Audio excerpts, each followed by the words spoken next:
بسم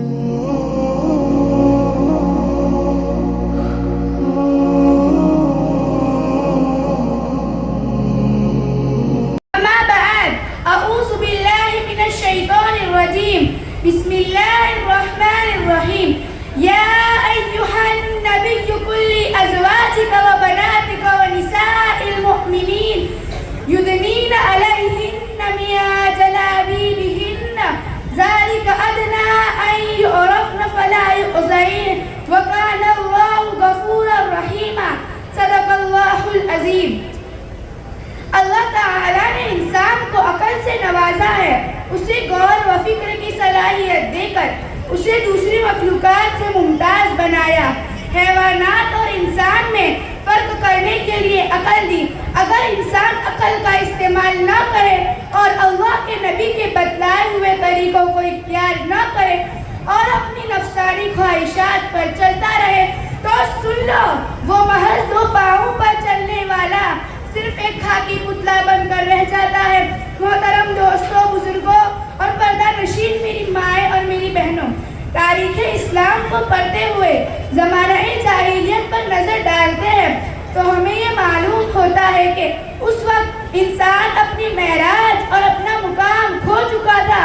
معاشرے میں صرف مرد کو باعزت سمجھا جاتا تھا، لیکن عورتوں کے ساتھ کیا معاملہ تھا؟ ان کو زندہ دفنایا جاتا تھا، ان کی عصمت پر کیچڑ اچھالا جاتا تھا، ان کو نفرت کی نگاہوں سے دیکھا جاتا تھا اور ان کو گروی رکھا جاتا تھا۔ یہ اسلام ہی ہے جس نے اسے معاشرے میں احترام و عزت سے نوازا۔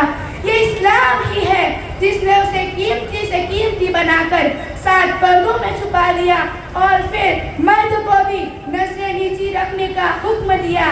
یہ ہے ہمارا پیارا اسلام۔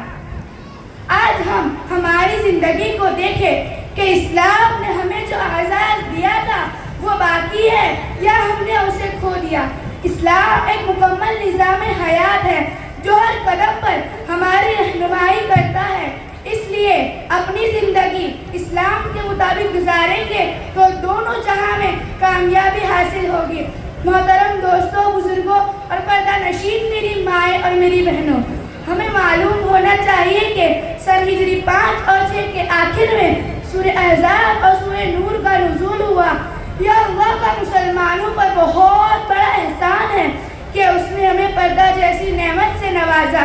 اسی طرح سورہ احزاب کی آیت نمبر 32 پر حکم دیا کہ اے نبی کریم صلی اللہ علیہ وسلم کے ازواج مطہرات، تقوی اختیار کرو، تم عام عورتوں جیسی نہیں ہو۔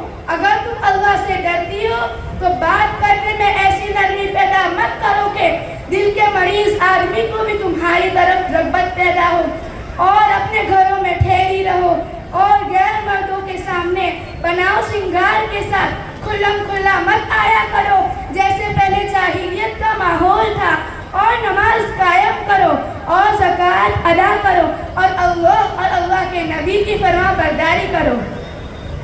اپنی عفت و عصمت کی حفاظت کا حکم صرف عورتوں کو نہیں، یہی حکم مردوں کو بھی ہے، جیسا کہ سورہ نور کی آیت نمبر 30 پر ارشاد ہے کہ اے میرے نبی، مسلمان مردوں کو حکم دو کہ اپنی نگاہیں نیچی رکھے اور اپنی شرمگاہوں کی حفاظت کرے، ان کے لیے یہ پاکیزہ طریقہ ہے۔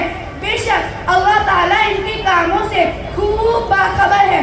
یہاں پھر مردوں کے بعد عورتوں کو مخاطب کیا گیا کہ اے میرے نبی، مسلمان عورتوں کو حکم دو کہ اپنی نگاہیں نیچی رکھے اور اپنی پارسائی کی حفاظت کرے اور اپنی زینت ظاہر نہ کرے اور اپنے دوپٹے اپنے غریبانوں پر ڈالے رکھے۔ اسی طرح ترمذی شریف کی حدیث میں ہے، حضرت ام سلمہ رضی اللہ تعالی عنہ فرماتی ہے، ایک مرتبہ میں اور حضرت میمونہ رضی اللہ تعالی عنہ بارگاہ رسالت صلی اللہ علیہ وسلم میں حاضر تھے۔ اسی وقت حضرت عبداللہ ابن ام مکتوم رضی اللہ تعالی عنہ آئے جو ایک نابینا صحابی تھے۔ اللہ کے نبی نے ہم کو پردہ کرنے کا حکم فرمایا تو ہم نے کہا یہ نہ ہمیں دیکھ سکتے ہیں نہ ہمیں پہچان سکتے ہیں۔ تو اللہ کے نبی نے کہا کیا تم دونوں بھی نابینا ہو؟ تم تو انہیں دیکھ سکتے ہو۔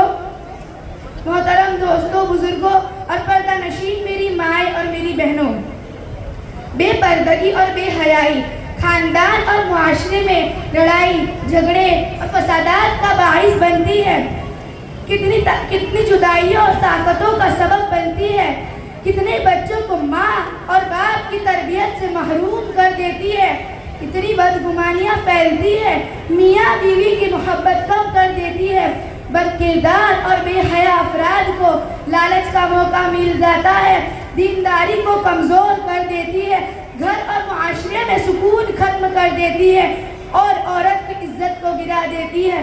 یہ سب نقصانات کا سامنا کرتے ہوئے اللہ اور اللہ کے نبی نے ہم کو جو زندگی گزارنے کا طریقہ بتلایا ہے، ہمیں اسی طریقے پر چلنا چاہیے۔ اس لیے ہمارا آئیڈیل، نمونہ اور مثال امت کی ان ماؤں کو بنائے۔ حضرت ماں خدیجہ، ماں عائشہ، ماں سعودہ، ماں حفصہ، ماں ام سلمہ، ماں زینب، ماں ام حبیبہ، ماں زینب، ماں میمونہ، ماں صفیہ، ماں جویریہ رضی اللہ تعالی عنہن، یہی ہمارا آئیڈیل اور نمونہ ہے۔ میں یہی اپنی گفتگو کا ختم کرتی ہوں۔ اللہ ہم سب کو صحیح راستے پر چلنے کی اور صحیح زندگی گزارنے کی توفیق عطا فرمائے۔ وآخر دعوانا ان الحمد للہ رب العالمین۔ السلام علیکم۔